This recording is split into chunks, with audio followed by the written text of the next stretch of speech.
60 साल के रमेश जी ने अपने बड़े बेटे से फ़ोन पर कहा, बेटा हमारा एक्सीडेंट हो गया है।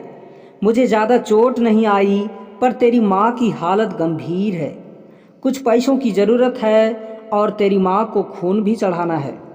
उनके बड़े इंजीनियर बेटे ने जवाब दिया, पापा मैं बहुत व्यस्त हूँ। मैं आज और कल नहीं आ सकता क्योंकि मुझे विदेश में नौकरी का पैकेज मिला है, तो उसी की तैयारी कर रहा हूँ। आपका भी तो यही सपना था और पैसे की तंगी चल भी रही है। पैसे की व्यवस्था आज खुद कर लीजिए, मैं बाद में आपको दे दूँगा। उन्होंने अपने दूसरे डॉक्टर बेटे को फ़ोन किया तो उसने भी आने से मना कर दिया। उसे अपनी ससुराल की शादी में जाना था। हाँ, इतना ज़रूर कहा कि पैसों की चिंता मत कीजिए, मैं भिजवा दूँगा। यह अलग बात है कि उसने कभी पैसे नहीं भिजवाए। उन्होंने बहुत मायूसी से फ़ोन रख कर कहा कि अब उस नालायक को भी फ़ोन करके क्या फ़ायदा। जब ये दो लायक बेटे कुछ नहीं कर रहे हैं तो वो नालायक क्या कर लेगा। उन्होंने सोचा और बोझिल कदमों से अस्पताल में पत्नी के पास पहुँचे और कुर्सी पर बैठ गए।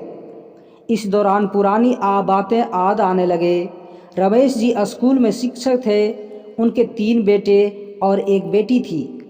बड़ा इंजीनियर और मंझला डॉक्टर था। दोनों अपनी पत्नियों के साथ अलग अलग शहरों में रहने लगे थे।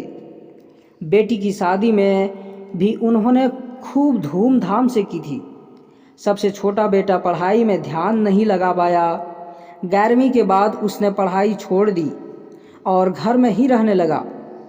कहता था कि मुझे नौकरी नहीं करनी, अपने माता पिता की सेवा करनी है, पर मास्टर साहब उससे बहुत नाराज़ रहते थे। उन्होंने उसका नाम नालायक रख दिया था। दोनों बड़े भाई पिता के आज्ञाकारी थे, पर वह गलत बात पर उनसे भी बहस कर बैठता था। इसलिए रमेश जी उसे पसंद नहीं करते थे। जब रमेश जी रिटायर हुए तो जमा पूंजी कुछ नहीं थी। सारी बचत दोनों बच्चों की उच्च शिक्षा और बेटी की शादी में खर्च हो गई थी।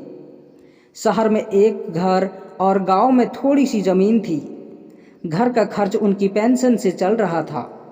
रमेश जी को जब लगा कि छोटा बेटा सुधरने वाला नहीं तो उन्होंने बंटवारा कर दिया और उसके हिस्से की ज़मीन उसे देकर गांव में ही भेज दिया। हालांकि वह जाना नहीं चाहता था, पर पिता की जिद के आगे झुक गया और गांव में ही झोपड़ी बनाकर रहने लगा।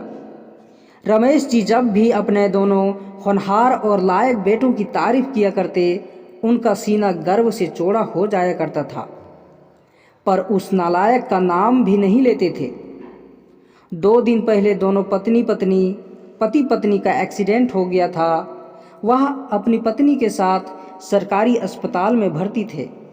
डॉक्टर ने उनकी पत्नी को ऑपरेशन करने को कहा था। जब उस नालायक बेटा को किसी तरह माँ की तबीयत की जानकारी हुई तो वह अस्पताल पहुँच गया, लेकिन रमेश जी ने गुस्से से मुंह फेर लिया। पर उसने पापा के पैर छुए और रोते हुए बोला, पापा अपने इस नालायक को क्यों नहीं बताया। पर मैंने भी आप लोगों के पास जासूस छोड़ रखे हैं। खबर मिलते ही भाग आया हूँ। पापा के विरोध के बावजूद उसने उनको एक बड़े अस्पताल में भर्ती कराया, माँ का ऑपरेशन कराया और अपना खून भी दिया।